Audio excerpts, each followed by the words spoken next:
Bonsoir à tous, bienvenue sur C8 pour cette nouvelle édition de Voyage au bout de la nuit. Aujourd'hui, je vais poursuivre la lecture du roman Notre cœur de Guy de Maupassant. C'est le 6e et dernier roman de Guy de Maupassant. Ce roman raconte l'histoire d'une femme du monde, une femme froide et sans cœur, peut-être même lesbienne. Et ce genre de femme que Maupassant a beaucoup connue à Paris. Et il fait une description de cette femme dans ce livre, dans ce roman, et se dévoile beaucoup plus que dans n'importe lequel de ses autres romans. Je vais donc poursuivre cette lecture. Je venais de terminer le premier chapitre de la première partie et je vais donc commencer le deuxième chapitre. Et n'hésitez pas à réagir sur les réseaux sociaux avec le hashtag VBN. Merci. Chapitre 2. C'était une grande pièce bien éclairée, étendue, murs et plafonds, d'admirables toiles de Perse rapportées par un diplomate ami. Elles étaient à fond jaune, comme si on les eût trempées en de la crème dorée, et les dessins de toutes nuances, où dominait le vert persan, représentaient des constructions bizarres aux toits retroussés, autour desquels couraient des lions à perruques, des antilopes à cornes démesurées et volaient des oiseaux paradisiaques. Peu de meubles. 3 longues tables couvertes de plaques en marbre vert portaient tout ce qui sert à la toilette d'une femme. Sur l'une, celle de milieu, les grandes cuvettes en cristal épais. La seconde présentait une armée de flacons, de boîtes et de vases de toute taille, coiffés d'argent aux chiffres couronnés. Sur la troisième s'étalaient tous les outils et instruments de la coquetterie moderne, innombrables, aux usages compliqués, mystérieux et délicats. Dans ce cabinet, rien que 2 chaises longues et quelques sièges bas, capitonnés et moelleux, faits pour le repos des membres lasses et du corps dévêtu. Puis tenant un mur entier, une glace immense s'ouvrait comme un horizon clair. Elle était formée de 3 panneaux dont les 2 côtés latéraux articulés sur des charnières permettaient à la jeune femme de se voir en même temps de face, de profil et de dos, de s'enfermer dans son image. À droite, dans une niche que voilait ordinairement une draperie, la baignoire, ou plutôt une vasque profonde, également en marbre vert, où l'on descendait par 2 marches, un amour de bronze, élégante figurine du sculpteur Prédolé, assis sur le bord, y versait l'eau chaude et l'eau froide par des coquilles avec lesquelles il jouait. Au fond de ce réduit, une glace de Venise à pans brisés, faite de miroirs inclinés, montée en voûte arrondie, abritait, enfermait et reflétait, en chacun de ses morceaux, la baignoire et la baigneuse.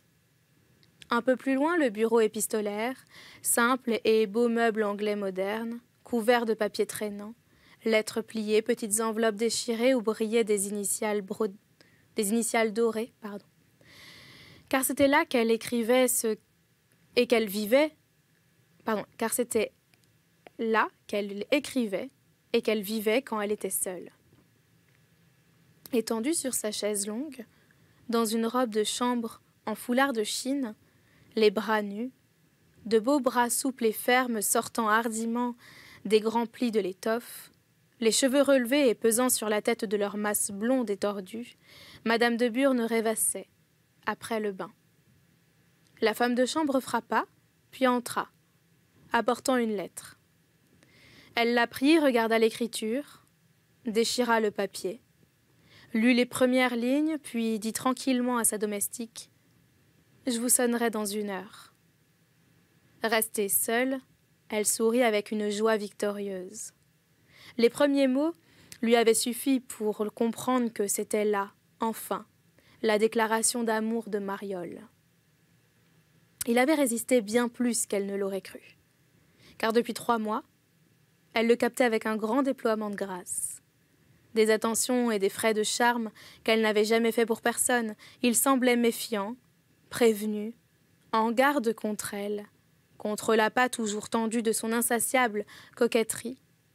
Il avait fallu bien des causeries intimes, où elle avait donné toute la séduction physique de son être, tout l'effort captivant de son esprit, et aussi bien des soirées de musique, où devant le piano vibrant encore, devant les pages des partitions pleines de l'âme chantante des maîtres, ils avaient tressailli de la même émotion, pour qu'elle aperçût enfin dans son œil cet aveu de l'homme vaincu, la supplication mendiante de la tendresse qui défaille.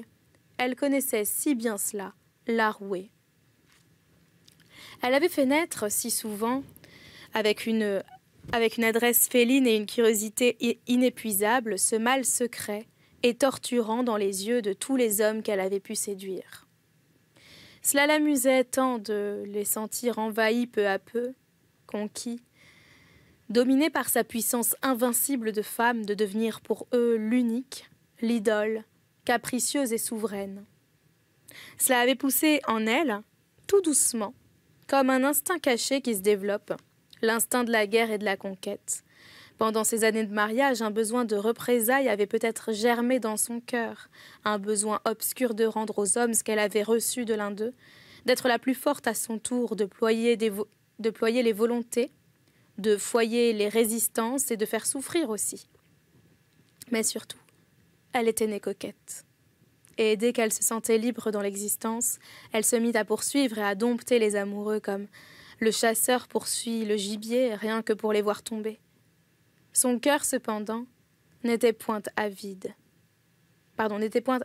d'émotion, comme celui des femmes tendres et sentimentales. Elle ne recherchait point l'amour unique d'un homme, ni le bonheur dans une passion. Il lui fallait seulement, autour d'elle, l'admiration de tous, des hommages, des agenouillements, un encensement de tendresse. Quiconque devenait l'habitué de sa maison devait être aussi l'esclave de sa beauté, et aucun intérêt d'esprit ne pouvait l'attacher longtemps à ceux qui résistaient à ses coquetteries, dédaigneux des soucis d'amour, ou peut-être engagés ailleurs. Il fallait qu'on l'aimât pour rester son amie. Mais alors, elle avait des prévenances inimaginables, des attentions délicieuses, des gentillesses infinies pour conserver autour d'elle tous ceux qu'elle avait captivés. Une fois enrégimentée, dans son troupeau d'adorateurs, il semblait qu'on lui appartint de par le droit de conquête. Elle les gouvernait avec une adresse savante, suivant leurs défauts et leurs qualités, et la nature de leur jalousie. Ceux qui demandaient trop, elle les expulsait au jour voulu, les reprenait ensuite, assagie, en leur posant des conditions sévères. Et elle s'amusait tellement en gamine perverse à ce jeu de séduction, qu'elle trouvait aussi charmant d'affoler les vieux messieurs que de tourner la tête aux jeunes. On eût dit même qu'elle réglait son affection sur le degré d'ardeur qu'elle avait inspiré. Et le gros Fresnel, inutile et lourd comparse, demeurait un de ses favoris grâce à la passion frénétique dont elle le savait et le sentait possédé. Elle n'était pas non plus tout à fait indifférente aux qualités des hommes, et elle avait subi des commencements d'entraînement connus d'elle seule, arrêtés au moment où ils auraient pu devenir dangereux. Chaque débutant, apportant la note nouvelle de sa chanson galante et l'inconnu de sa nature, les artistes surtout, en qui elle pressentait des raffinements, des nuances, des délicatesses d'émotions plus aiguës et plus fines, l'avaient plusieurs fois troublée, avait éveillé en elle le rêve intermittent des grandes amours et de longues liaisons, mais en proie aux craintes prudentes, indécises, tourmentée, ombrageuse, elle s'était gardée toujours jusqu'au moment où le dernier amoureux avait cessé de l'émouvoir. Et puis elle possédait des yeux sceptiques de fille moderne qui déshabillaient en quelques semaines les plus grands hommes de leur prestige, dès qu'ils étaient épris d'elle, et qu'ils abandonnaient dans le désarroi de leur cœur leurs poses de représentation et leurs habitudes de parade. Elle les voyait tous pareils, pauvres, bêtes, pauvres êtres qu'elle dominait de son pouvoir séducteur. Enfin, pour s'attacher à un homme, une femme comme elle, si parfaite, il aurait fallu qu'il possédait tant de mérites inestimables. Pourtant elle s'ennuyait beaucoup. Sans amour pour le monde, où elle allait par préjugés, dont elle subissait de longues soirées avec des bâillements retenus dans la gorge et du sommeil dans les paupières, amusée seulement par les marivaudages, par ses caprices agressifs, par des curiosités changeantes, par certaines choses ou certains êtres s'attachant juste assez pour ne se point dégoûter trop vite de ce qu'elle avait apprécié ou admiré, et pas assez pour découvrir un plaisir vrai dans une affection ou dans un goût, tourmentée par ses nerfs et non par ses désirs, privée de toutes les préoccupations absorbantes, des âmes simples ou ardentes. Elle vivait dans un ennui gai, sans la foi commune au bonheur, en quête seulement de distraction, et déjà courbaturée de lassitude, bien qu'elle s'estimât satisfaite. Elle s'estimait satisfaite parce qu'elle se jugeait la plus séduisante et la mieux partagée des femmes. Fière de son charme dont elle expérimentait souvent le pouvoir, amoureuse de sa beauté irrégulière, bizarre et captivante, sûre de la finesse de sa pensée, qui lui faisait deviner, pressentir, comprendre 1000 choses que les autres ne voyaient point, orgueilleuse de son esprit, que tant d'hommes supérieurs appréciaient, et ignorante des barrières qui fermaient son intelligence. Elle se croyait un être presque unique, une perle rare, éclose en ce monde médiocre qui lui paraissait un peu vide et monotone parce qu'elle valait trop pour lui. Jamais elle ne se serait soupçonnée d'être elle-même la cause inconsciente de cet ennui continu dont elle souffrait. Mais elle en accusait les autres et les rendait responsables de ses mélancolies. S'il ne savait pas la distraire assez, l'amuser et même la passionner, c'est qu'il manquait d'agrément et de véritables qualités. Tout le monde, disait-elle en riant, est assommant. Il n'y a de tolérable que les gens qui me plaisent, uniquement parce qu'ils me plaisent. Et on lui plaisait surtout en la trouvant incomparable. Sachant fort bien qu'on ne réussit pas sans peine, elle mettait tous ses soins à séduire et ne trouvait rien de plus agréable que savourer l'hommage du regard qui s'attendrit et du cœur, ce muscle violent qu'on fait battre par un mot. Elle s'était étonnée beaucoup de la peine qu'elle avait eue à conquérir André Mariol, car elle avait bien senti dès le premier jour qu'elle lui plaisait. Puis peu à peu, elle avait deviné sa nature ombrageuse, secrètement envieuse, très subtile et concentrée, et elle lui avait montré, pour vaincre son faible, tant d'égards, de préférences et de naturelle sympathie qu'il avait fini par se rendre. Depuis un mois surtout, elle le sentait pris, inquiet devant elle, taciturne et enfiévrée, mais il résistait à l'aveu. Oh, les aveux. Au fond, elle ne les aimait pas beaucoup, car lorsqu'ils étaient trop directs, trop expressifs, elle se voyait forcée de sévir. Elle avait même dû se fâcher 2 fois et interdire sa porte. Ce qu'elle adorait, c'était les manifestations délicates, les demi-confidences, les allusions discrètes, l'agenouillement moral. Et elle déployait vraiment un tact et une adresse exceptionnelle pour obtenir de ses admirateurs cette réserve dans l'expression. Depuis 1 mois, elle attendait et guettait sur les lèvres de Mariol la phrase claire ou voilée, selon la nature de l'homme, où se soulage le cœur oppressé. Il n'avait rien dit, mais il écrivait. C'était une longue lettre, 4 pages. Elle la tenait en ses mains, frémissante de contentement. Elle s'étendit sur la chaise longue pour être plus à l'aise et laissa choir sur le tapis les petites mules de ses pieds. Puis elle lut. Elle fut surprise. Il lui disait en termes sérieux qu'il ne voulait pas souffrir par elle et qu'il la connaissait déjà trop pour consentir à être sa victime. Avec des phrases très polies, chargées de compliments ou transpercées partout de l'amour retenu, il ne lui laissait pas ignorer qu'il savait sa manière d'agir envers les hommes, qu'il était pris aussi, mais qu'il s'affranchissait de ce début de servitude en s'en allant. Il recommençait tout simplement sa vie vagabonde d'autrefois. Il partait. C'était un adieu éloquent et résolu. Certes, elle fut surprise en lisant, en relisant, en recommençant encore ces 4 pages de prose tendrement irritée et passionnée. Elle se leva, reprit ses mules, se mit à marcher, les bras nus hors des manches rejetés en arrière, les mains entrées à moitié aux petites poches de sa robe de chambre, et tenant dans l'une la lettre froissée. Elle pensait, étourdie de cette déclaration imprévue, « C'est qu'il écrit fort bien, ce garçon. C'est sincère, ému, touchant. Il écrit mieux que Lamarthe, ça ne sent pas le roman. » Elle eut envie de fumer, s'approcha de la table au parfum et, dans une boîte en porcelaine de Saxe, prit une cigarette. Puis, l'ayant allumée, elle alla vers la glace où elle voyait venir 3 jeunes femmes, dans les 3 panneaux diversement orientés. Quand elle fut tout près, elle s'arrêta, se fit un petit salut, un petit sourire, un petit coup de tête ami qui disait « très joli, très joli ». Elle inspecta ses yeux, se montra ses dents, leva ses bras, posa ses mains sur ses hanches et se tourna de profil pour se bien apercevoir tout entière dans les 3 miroirs en inclinant un peu la tête. Alors elle resta debout, amoureusement, en face d'elle-même, enveloppée par le triple reflet de son être qu'elle trouvait charmant.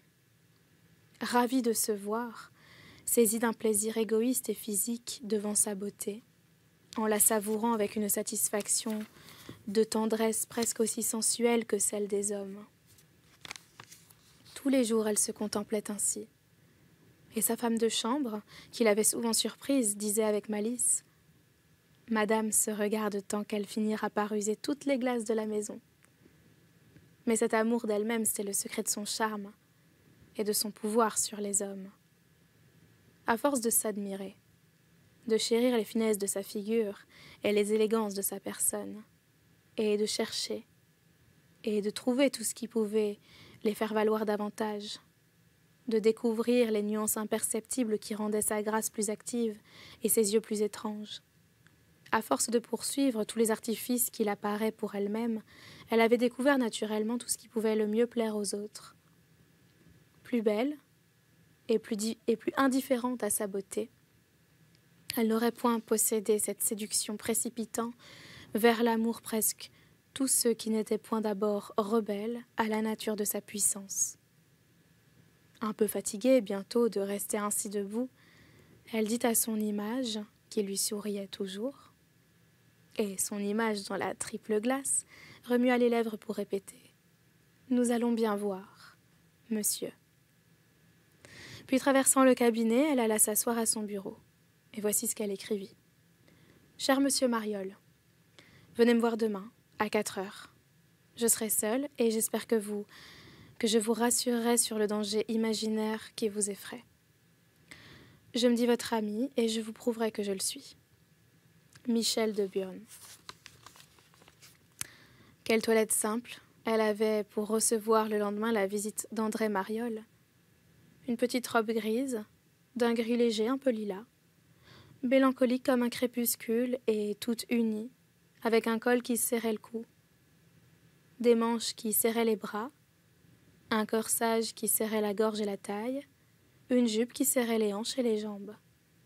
Quand il entra avec un visage un peu grave, elle vint à lui, tendant les 2 mains.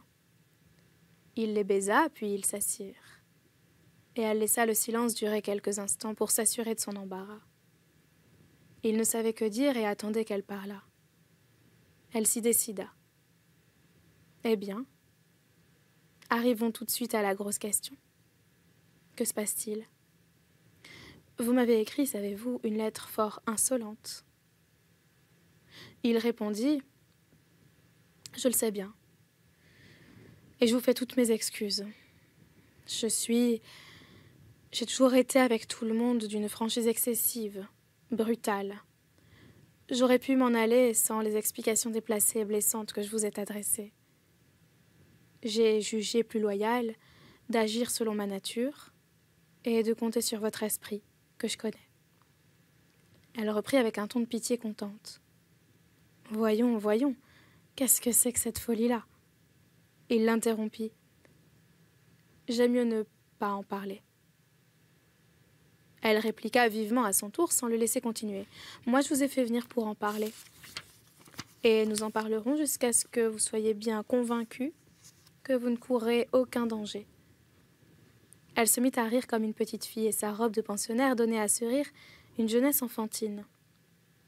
Il balbutia. « Je vous ai écrit la vérité sincère, la redoutable vérité dont j'ai peur. » Redevenant sérieuse, elle reprit. « Soit, je le sais. Tous mes amis passent par là. Vous m'avez écrit aussi que je suis une affreuse coquette. Je l'avoue, mais personne n'en meurt. Je crois même que personne n'en souffre. Il y a bien ce que Lamarthe appelle la crise. Vous y êtes. Mais ça passe et on tombe dans... Comment dire ça? Dans l'amour chronique, qui ne fait plus mal et que j'entretiens à petit feu chez tous mes amis, afin qu'ils me soient très dévoués, très attachés, très fidèles. Hein? Suis-je sincère aussi, moi? Et franche? Et crâne? En avez-vous vu beaucoup de femmes qui oseraient dire à un homme ce que je viens de vous dire? Elle avait un air si drôle et si décidé, si simple et si provoquant en même temps, qu'il ne put s'empêcher de sourire à son tour. « Tous vos amis, dit-il, sont des hommes qui ont été souvent brûlés à ce feu-là, même avant de l'être par vous, flambés et grillés déjà. Ils supportent facilement le four où vous les tenez, mais moi, madame, je n'ai jamais passé par là. Et je sens depuis quelque temps que ce sera terrible si je me laisse aller au sentiment qui grandit dans mon cœur. » Elle devint familière subitement, et se penchant un peu vers lui, les mains croisées sur les genoux, « Écoutez-moi, je suis sérieuse. Cela m'ennuie de perdre un ami pour une crainte que je crois chimérique. Vous m'aimerez, soit. Mais les hommes d'à présent n'aiment pas les femmes d'aujourd'hui jusqu'à s'en faire vraiment de mal. Croyez-moi, je connais les uns et les autres. » Elle se tut, puis ajouta avec un sourire singulier de femme qui dit une vérité en croyant mentir. « Allez, je n'ai pas ce qu'il faut pour qu'on m'adore éperdument. Je suis trop moderne. Voyons, je serai une amie, une jolie amie, pour qui vous aurez vraiment d'affection, mais rien de plus, car j'y veillerai, pardon. » D'un ton plus sérieux, elle ajouta. « En tout cas, je vous préviens que moi, je suis incapable de méprendre vraiment de n'importe qui. Que je vous traiterai comme les autres, comme les bien traités, mais jamais mieux. J'ai horreur des despotes et des jaloux. D'un mari, j'ai dû tout supporter, mais d'un ami, d'un simple ami, je ne veux accepter aucune de ces tyrannies d'affection qui sont les calamités des relations cordiales. Vous voyez que je suis gentil comme tout, que je vous parle en camarade, que je ne vous cache rien. Acceptez-vous de faire l'essai loyal que je vous propose? Si ça ne va pas, il sera toujours temps de vous en aller, quelle que soit la gravité de votre cas. Amoureux parti, amoureux guéri. » Il la regardait, déjà vaincu par sa voix, par son geste, par toute la griserie de sa personne, et il murmura, tout résigné et tout vibrant de la sentir si près. « J'accepte, madame, et si j'ai mal, tant pis. Vous voyez bien qu'on souffre pour vous. » Elle l'arrêta. « Maintenant, n'en parlons plus, dit-elle. N'en parlons plus jamais. » Et elle entraîna la causerie vers des sujets qui ne l'inquiétaient point. Il sortit au bout d'une heure, torturé car il l'aimait, et joyeux, car elle lui avait demandé et lui avait promis de ne point s'en aller. Et c'est la fin de ce chapitre 2 et la fin de cette lecture du coup. J'espère que vous l'avez apprécié. N'hésitez pas à réagir sur les réseaux sociaux avec le hashtag VBN. Et je vous souhaite une très bonne nuit ou une très bonne journée. Et à bientôt.